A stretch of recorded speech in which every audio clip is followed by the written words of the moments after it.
I love that song. It is well with me. And my hope today is that you can leave this place not only being able to say that or to sing that, but to know that for you. But to get there, we got to do something else. We got to face up to some facts. And that's why we're doing this series called Seeking the Elusive. This rest and relaxation that seems like we're always searching for, but never can quite find or never can quite keep. And as we talked about last week, it's sort of wired into us that we love our overstuffed and busy lives because there's just something about it that makes us feel like I'm working hard, I'm doing stuff, and so I must be doing something right because I just don't have time for anything else. There's a statement that author Barbara Brown Taylor says. She says, the only time we know we have done enough is when we're running on empty and when the ones we love most are the ones we see least. I don't know if that rings true with you, but it rings true with me.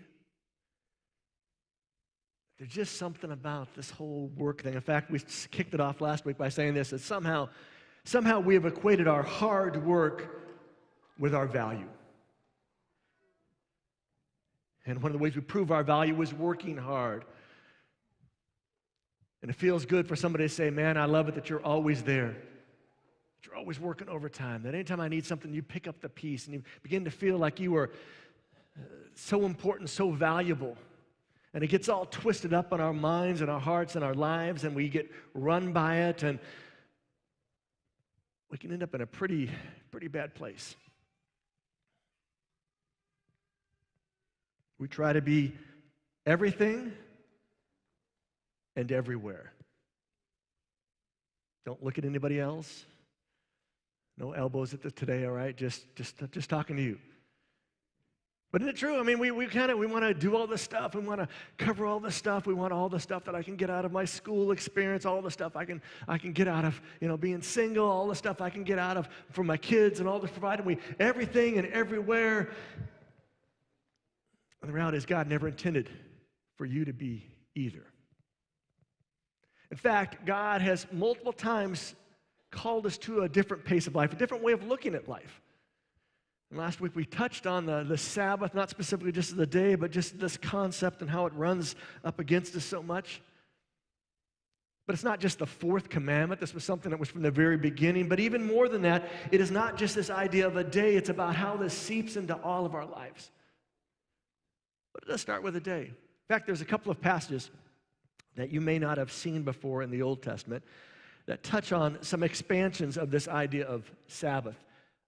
First one's over in Exodus chapter 23:12, where Moses is trying to explain this idea of Sabbath to this group of people that are just learning this concept. And he says, listen, you should work 6 days a week, but on the seventh day you must rest.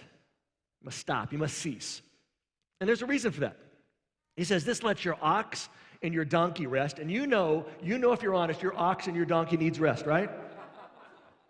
And it also lets the slave born in your house, and sometimes you may feel like a slave to your house, even though it's not quite that thing. It's just like all the stuff. And if you own your house, you know what a slave you can be to it. How many of you own a house and have a to-do list with more than 10 items on it? Right? And the foreigner, the resident alien can be refreshed. Those people that tend to come into our country and work those jobs, those poor, those lower paying jobs that nobody else really wants to do, they need a break too. So Moses, he says this to the people, he's saying this, Sabbath is more than just about you. This is really about the other people in your life. But I know how life goes. You're busy.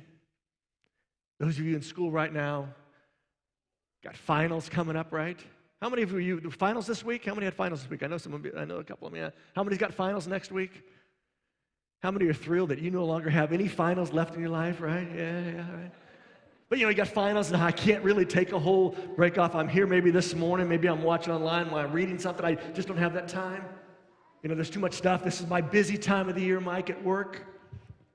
There's another explanation that Moses gives just a few chapters later, where he says this, listen, you must work for 6 days, but on the seventh day you must rest, even during the planting, that is the plowing season, and the harvest season.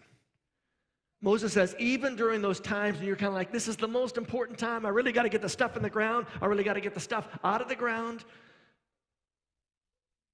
Maybe at those moments are the times you most need to stop, to cease, and to rest.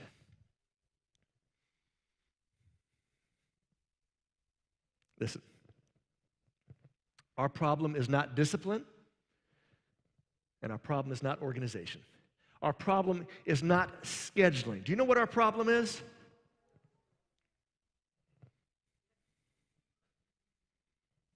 Right? And because there's not enough time, something or someone in your life gets the short end of the stick. They don't get what they need, what they want. He doesn't get what he desires. She doesn't get what she deserves. Our problem is there's just not enough time. And what do you do when there's not enough time? You try to fix it by packing more stuff in, right? And I don't know about you. What no one told me was how hard it would be to disconnect from it. No one told me how hard it would be that, when I'm at work and so I get a phone call and it's like, oh, I could stay a little bit later and get this done or wait till tomorrow. I'll just do it now. No one told me there'd be moments when I'm sitting around, would be sitting around playing with my kids when some thought about work would pop into my mind. I think, oh, I got to write this down so I don't miss it. No one told me about those times when, there was this extra opportunity and it would be great for my career and I can't really pass this up. No one told me how hard it would be to disconnect from all the stuff that life seems to demand. And so today we're going to look at a story from the life of Jesus when he does something that doesn't make sense. In fact, he does something, and it's the only one time I'm aware of that things that Jesus planned to work out didn't work out. But before we get there, let's bow our heads and pray one more time together, okay?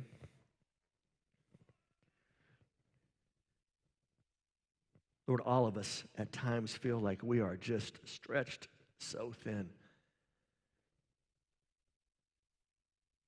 And all of us at times, if we're honest, recognize there is something that even feels weirdly good about that. Because it makes us feel important and valuable.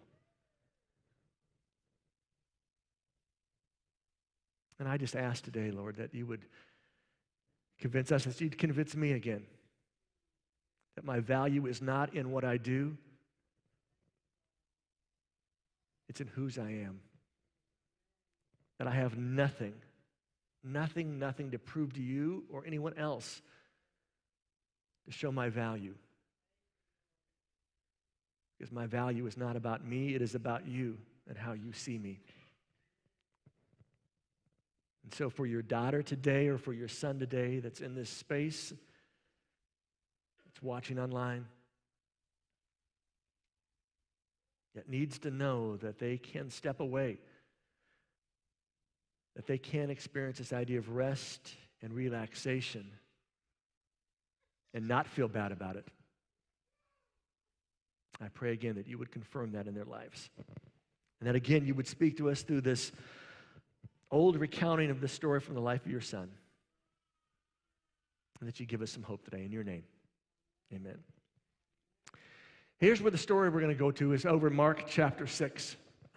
And verse 30 picks up the story. It says that the apostles, and this is the only 2 times Mark uses this word apostles to describe the guys that we call disciples.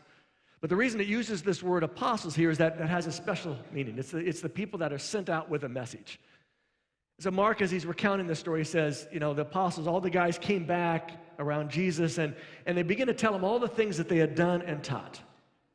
That sometimes we get this picture that these 12 guys were always with Jesus, but that's not the case. There are times when Jesus sent them out. In fact, we're told in the Bible multiple times that he sends them out by twos, not by ones, but by twos, simply because he knows we are better together, that we need somebody else there that's going with us, and not to be lonely and not to be discouraged. And so he sends them out, and they go out and do their stuff. They'd come back. In this moment when they've come back, and they've told him, and in fact, sounds like in the story that this is the first occasion this has happened. And so they got lots of stories. You can tell about the things they encountered, the people they met, how well it went, how not so good it went. And so they're gathered there. And then Mark says, as they're explaining all this, that the crowds of people were coming and going so that Jesus and his disciples did not even have time to eat. There's just this crazy scene. They're excited. Jesus asking them questions, and while this is all going on, Jesus is also, healing people. He's also talking to people. Everybody wants a piece of Jesus, and he's got his guys there. And then in this midst of this stuff, it's crazy, Jesus says this. He says, come away by yourselves, and we will go to an isolated, that is a deserted place, to get some rest. Now, was that a good time to take a break? If you were one of the people that had been waiting to line to see Jesus, you've walked a couple of days, you're like fifth in line, you're fourth in line, you're third in line, all of a sudden Jesus steps up, says something to his guys and says, we're out of here, and you go, but what about me, right? I mean, how can Jesus leave these people doing all this stuff? And one of the most important things, and Jesus seems to have this recognition from very early on in his life that he's only going to have a certain amount of time, about 3.5 years, to do everything he has to do to make an impact, to leave an impression on this world. And let's be honest, if you knew you only had 3.5 years to do everything you ever need to do important in your life, would you spend those 3.5 years ever taking a break? Because you're important, and you got to get this stuff out. But here in the midst of this stuff and all this stuff that's going on, and Jesus doing all this great stuff, he says, guys, we're out of here. Which leads me to a couple of points. First is, rest never just happens. Have you noticed that? In fact, even when you plan rest, it doesn't always happen, right? So sometimes you got to step forward and say, hey, we're going to make this happen. The second thing is this. The right time doesn't always look like it, which is important for some of us, because some of us are waiting for just the right time to take that break. But have you noticed that right time tends to keep moving and moving, right? And I love this example from Jesus. He tells us, no, sometimes the right time is now, even when it doesn't appear to be now. Because sometimes there's something more important than just simply getting the job done. Sometimes you need to take a break. But if you're familiar with the story, you know the story doesn't end there. Because Jesus and the boys go get in the boat by themselves to go to this isolated, deserted place. Jesus apparently gets in a boat too. But a lot of the people saw them and leave and recognize them. And again, if you'd been standing in line and you were getting close, you watch where Jesus is going and you want to get your place back in line, right? So Mark says, listen, so from all the towns, they ran to the place where Jesus was going, and they got there before him. Now, you got to remember, they get in the boat. This is not a rest time for them. This is not a powered boat, one of those cabin cruisers that they were going to go out and cruise across the lake.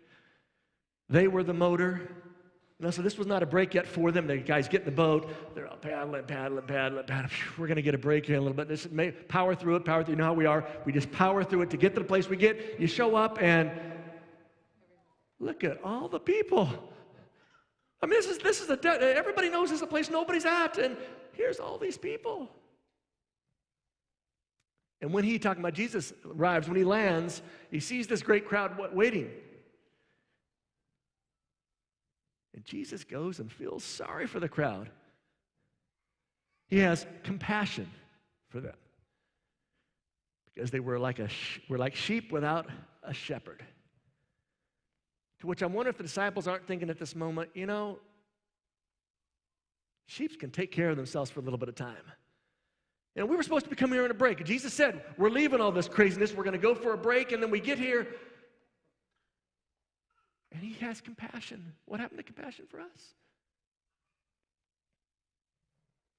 So Jesus begins to teach them many things. And that many is an important word because it tells us that Jesus went on and on and on.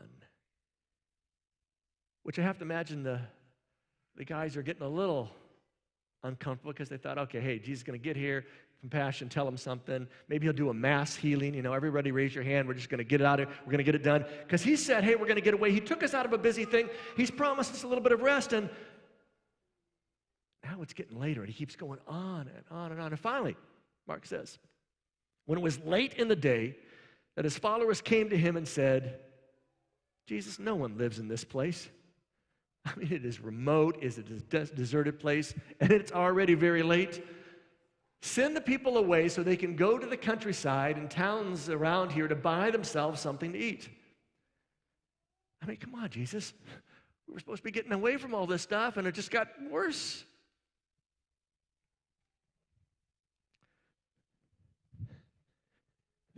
I love what Jesus says here, right? Well, you guys give them something to eat.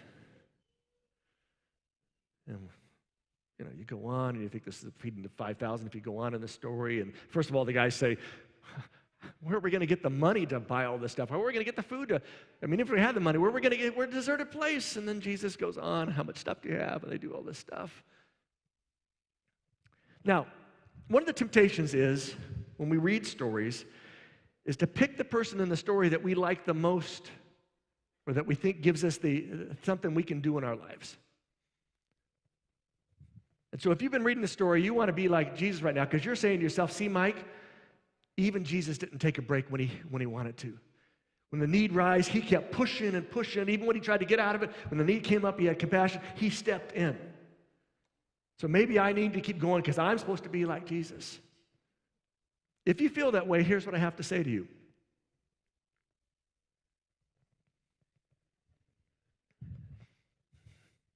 Just say that to yourself. I am. Right? And that's important to know sometimes. Because Jesus, while he was fully a human, he was also fully God. And some of us don't even feel fully human all the time, right?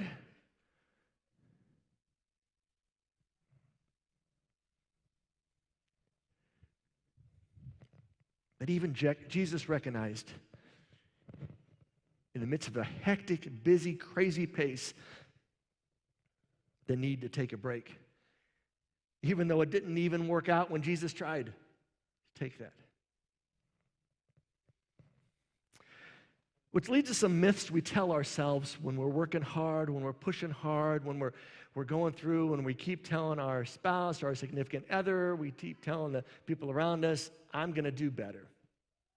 First myth is this. How many times you told yourself, oh yeah, we learn from our mistakes, right?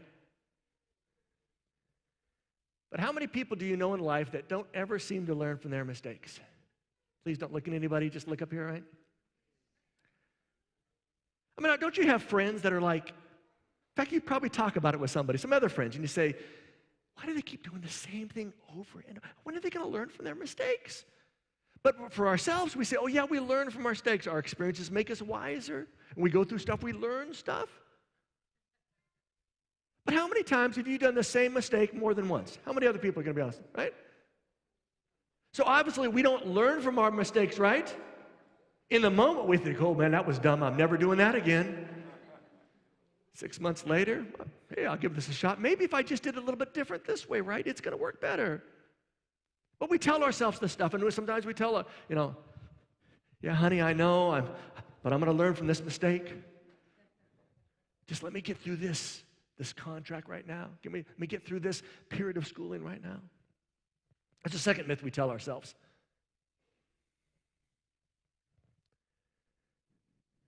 Right? Because we know better, we will do better. But just because you know the right thing to do doesn't mean you're going to do the right thing, right? I mean, we can go all over the place on this, right? But we tell ourselves, because I know better, I'll do better. But you probably know you ought to eat healthier. I'm not going to ask you if you do or not, Because we all both know the answer, right? All of us know we ought to get more rest. We ought to exercise more. We have a whole list of things that we know that are better for us, but just knowing doesn't seem to be the answer, which tells us again the importance of the whole idea of knowledge. The benefit of knowledge is simply knowledge. If it doesn't do anything, it's really just the information, yeah. Who really needs just more information? I mean, think back to when either you were a kid or you had kids that were in that great age when you would say, I told you this was going to turn out like this, and the kids answered, or maybe you answered when you were in that situation, and you said those great words, I know, right? But we tell ourselves this, and we kind of think, because we know better, we're going to do better. And the third myth we tell ourselves,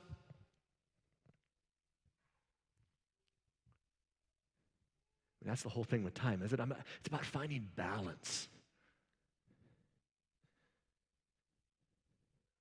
So we read books, we go online, we watch videos, TED Talk, ways to get more out of your day, way to find balance. Do you know what the problem with balance is? It takes a whole lot of effort. If I was to get somebody up here today and give them 2 sticks and have a ball in between and said, just balance that ball between those 2 sticks, and just keep doing it for the rest of your life. Do you know how long they would last? If they were smart, they'd drop it right away, right? Because they're thinking, rest of my life or right now, I'm going now. But some of you would fight through it. Up here, 10 minutes, 15 minutes, half hour. At some point, you just can't keep the balance any longer. And that's the problem with this whole idea of telling yourself it's about finding balance, that balance, because such a struggle, so much effort trying to do it, that it just doesn't do it. And it reminds us again that balance is never just about finding the perfect spot. Balance is always about shifting at different times. Now, I don't know if this works for women. I think it does to some degree, but I know it works for guys. Guys, you get up dressed, going to work, you put your pants, put your belt on, right? Get to work, and they say, hey, we're going to go out and have a staff lunch today, and we're going to go to some buffet. And all you guys know, if you leave your belt at the same place it was when you entered that place, you're going to be very uncomfortable, right? And so balance means giving yourself just a little bit of room to grow.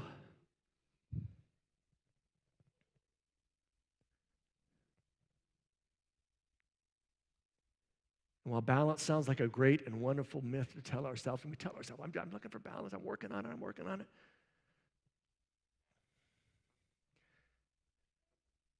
The reality is that it's just hard to keep up, hard to keep going. And here's the reality. You are unique, but your circumstances are not. All of us struggle with this idea of rest and relaxation and time and how do we fit everything in, all the busyness, all the stuff that goes on.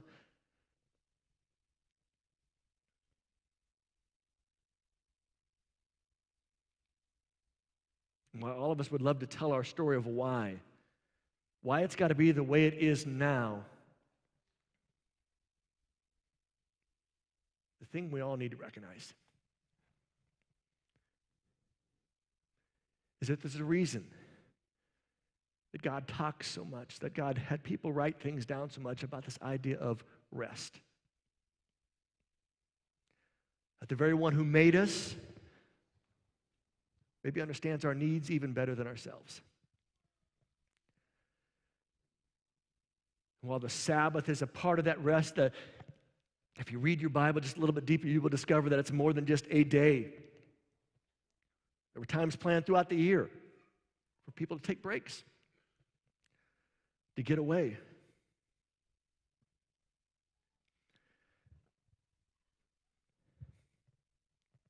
Listen, no one comes to the end of their life and wishes they had spent more time at work. But more important than that is this.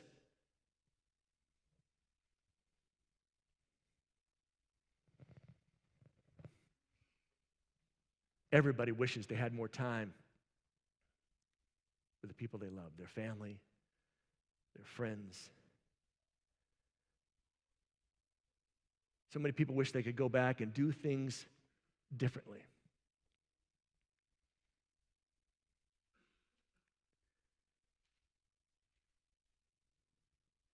Part of the problem is just that we're afraid. We're afraid if we take a break, that stuff will pass us by. We're afraid if I don't stay late, if I don't take this new opportunity, if I don't add this new thing to my job description, if I don't take this extra thing, that I won't get to where I need to get to, and so I can't pass up all those opportunities. But the reality is, if you take every opportunity to get ahead, to expand what you can do,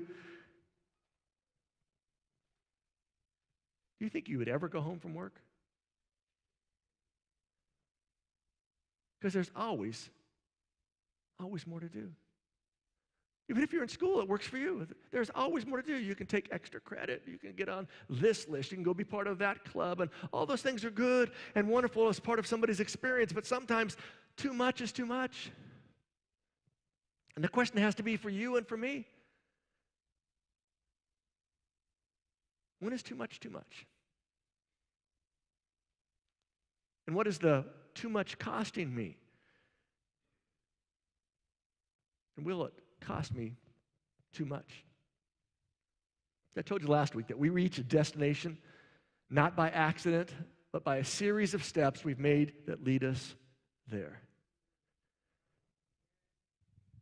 And this is not about getting your act together. It's not about making plans to change. This is simply about recognizing where you're at and where you're heading and deciding, is that really where I want to end up? Because you will never know what God is willing to do for you until you are willing to follow and trust Him.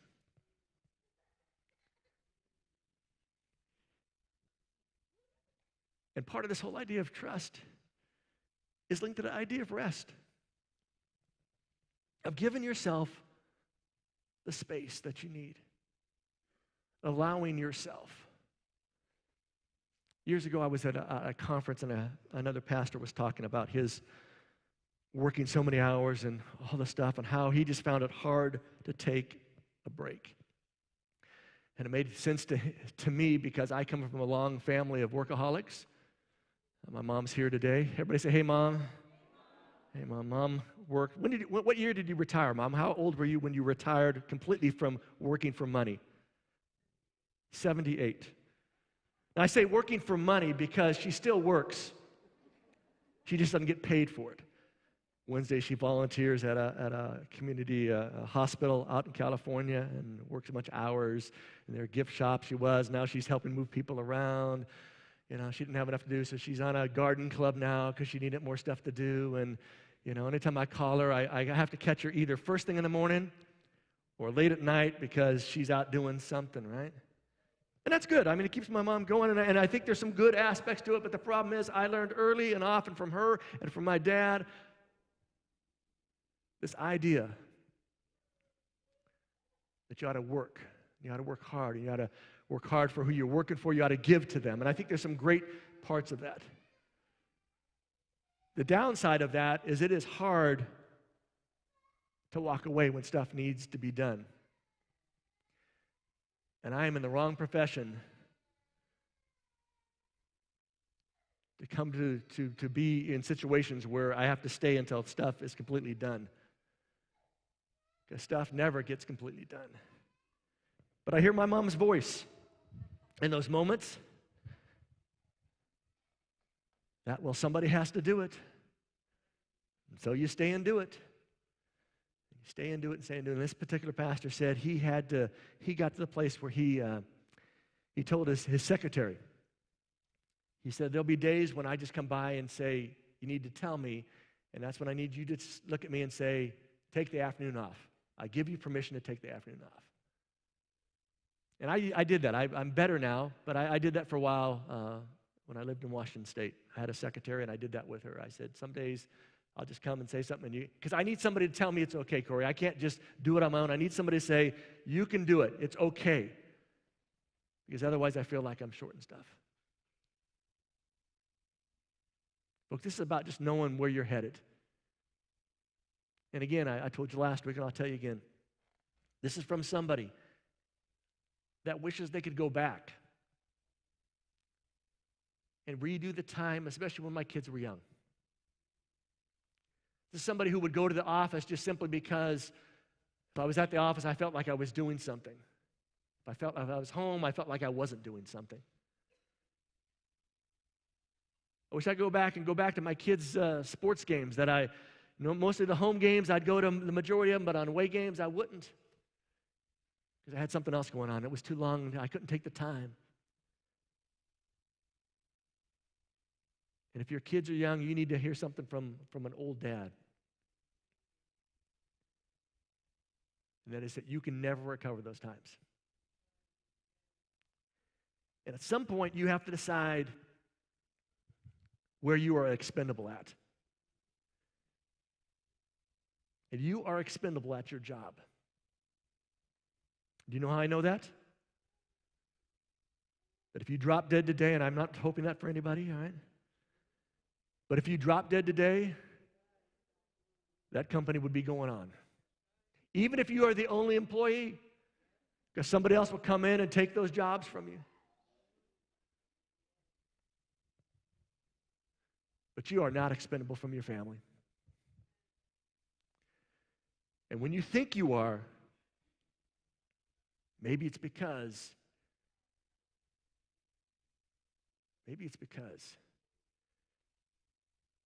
you've got so much distance between them. Maybe it's because that family is a hard place to find some value sometimes, especially as your kids get older. All those classic things that we see sometimes, that, dad can have some money, dad can have the keys to the car, you feel like you're just kind of giving, the stuff that we see on the comedy shows about that, there's a reason we see some of that stuff. Sometimes you feel like you're just taking the space. Sometimes it feels like you're just the one that doing all this stuff and carrying all this stuff, and nobody seems to care, nobody seems to value. Like I said last week, we tend to want to be in spots that make us feel good, that make us feel valuable. And if you have a job that makes you feel valuable, I'm glad that you have a job that makes you feel valuable. But don't let that value, don't let that feeling convince you that you're not valuable, that you're not important. Those people who make up your family, and whatever that family looks like for you, it could just be a group of friends. It could be you and all your 8 kids, which I have no idea why you would do that, but again, this is about just recognizing where you're at and where you're heading, and honestly answering it for yourself. Is that where I need to be? Is that where I really want to be? So let me just close with this idea I want you to take away today. And that's what if? What if rest isn't a break from all you have to do, but is a part of what you have to do?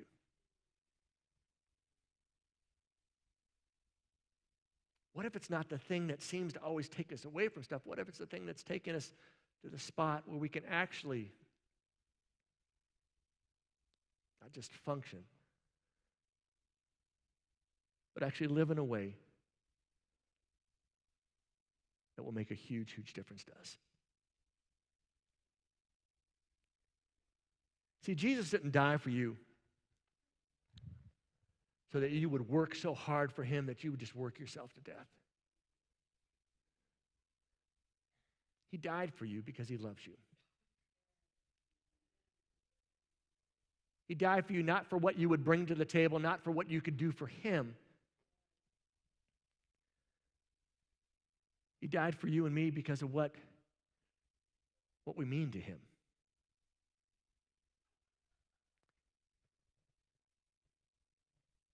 And no matter what people around you say, no matter how people treat you, no matter if you are in school and feel bullied, you need to know. It doesn't matter what other people say, because you are so important that God himself stepped into that place and died for you so you don't have to die ultimately, but that you could have some hope in this life, and that at some point we could all live in a place that's perfect in the greatest sense of that world. Perfect not because everything's just in the right place and you got to walk around and not break anything or touch anything because it's just so perfect. But perfect because it's filled with people who see you for what you are and whose you are, because they're the exact same thing. So next week we're going to come back and talk more about rest. But just as you leave today, think about that. What if rest isn't a break from all you have to do, but what is a part of what you have to do? Okay?